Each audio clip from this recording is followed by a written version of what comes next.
உலகமெங்கு வாழும் தமிழ் பேசும் மக்கள் அனைவரையும் சமையல்காரன் சேனலுக்கு அன்பு கலந்த வணக்கத்துடன் வரவேற்கிறேன்.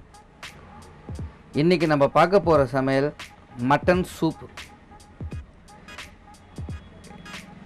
மட்டன் சூப்பு செய்கிறது ரொம்ப ஈஸிங்க. இந்த தவிச்ச வாய்க்கு தண்ணி கொடுக்கணும்னு சொல்லுவாங்க பெரியவங்களாம்.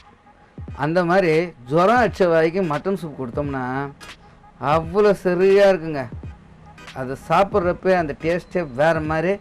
உடம்புக்கும் அவங்களுக்கு அந்த உடம்பு சரியில்லாத போனப்போ ஹெல்த்து கொஞ்சம் கம்மியாக இருக்குல்ல, எனர்ஜியெல்லாம் அதுக்கு கொஞ்சம் பூஸ்ட் பண்ணுற மாதிரி இருக்கும். வாங்க இந்த மட்டன் சூப் எப்படி செய்கிறதுன்னு பார்க்கலாம்.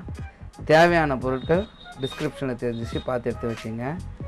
சமையல் எண்ணெய் 1 டீஸ்பூன் சேர்த்துக்கலாம் குக்கரில். எண்ணெய் காஞ்சதுமே நம்ம லவங்கம் ஒரு 3 சேர்த்துக்கலாங்க. கருவேப்பிலை கொஞ்சம் தேவையான அளவு. வெங்காயம் 2 டீஸ்பூனு நறுக்கியது.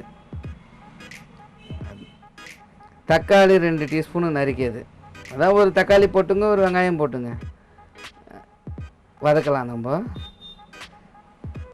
வதக்கின பிறகு மட்டன் ஒரு 150 கிராம் போனாக இருக்கிற மாதிரி, போனும் சதையும் கலந்த மாதிரி பீஸ் எடுத்து வச்சுருக்கேன், அதை சேர்த்துக்கினேன்.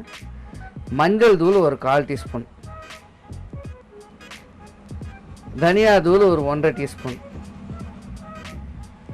மிளகு தூள் ஒரு 1.5 டீஸ்பூன், தூள் உப்புக்கு தேவையான அளவு சும்மா ஒரு டீஸ்பூன் சேர்த்துங்க.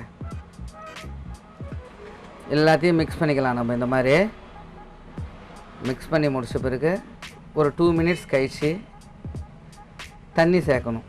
ஒரு 750 ml தண்ணி. ஒரு 5 பேருக்கு சூப் சாப்பிட்ற மாதிரிங்க. ஒரு 750 ml தண்ணியை மிக்ஸ் பண்ணிவிட்டு இந்த மாதிரி கலந்துட்டு குக்கரை போட்டு நம்ம க்ளோஸ் பண்ணி வச்சிட வேண்டியது தாங்க. சரியாக 7 விசிலுங்க. இல்லை ஒரு 2 விசில் கூட வச்சுங்க, ஒன்றும் தப்பு இல்லை. மட்டன் சும்மா பஞ்சு மாதிரி வந்துடும், அதோடய சாறுலாம் இறங்கிடும்.